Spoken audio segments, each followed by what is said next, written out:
அனைவருக்கும் வணக்கம். பொம்மை மீன் தூண்டில் போட்டு வஞ்சிர மீன் பிடிச்சதை கொஞ்சம் விரிவான காணொலியில் பார்க்க போகிறோம்.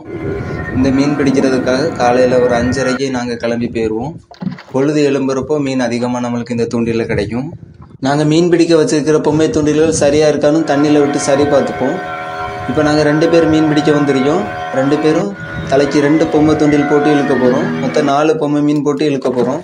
இப்படி நம்ம இழுத்துட்டு போகிறப்போ உயிருள்ள மீன் மாதிரியே அந்த பொம்மை மீன் ஓடி வரும். அதை பார்த்து வஞ்சிர மீன், பெரிய மீன், சின்ன மீன் எதுனாலும் நம்மளுக்கு கிடைக்கும். இப்படி தூண்டில் போட்டு இழுத்துட்டு போகிறப்போ நம்மளுக்கு உடனே எல்லா நாளும் மீன் கிடைக்காது.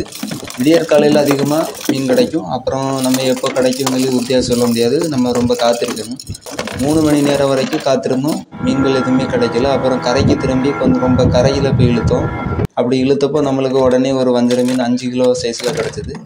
அப்புறம் கொஞ்சம் நேரம் கழித்து இன்னொரு மீன் ஒரு 10 கிலோ சைஸில் கிடச்சிது.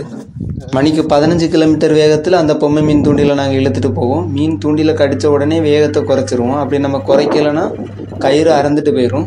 தூண்டிலில் பிடிச்ச மீனை படகு வரைக்கும் இழுத்து எடுத்த அப்புறம் கம்பில் ஒரு பெரிய தூண்டில் கட்டி வச்சுருப்போம். நாங்கள் கொளுத்தடி மண்டாக்கு அப்படின்னு சொல்லுவோம்.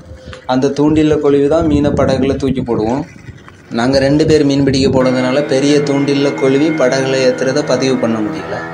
மற்றொரு கடல் உயிரினம் பற்றிய காணொளியில் சந்திக்கலாம். நன்றி.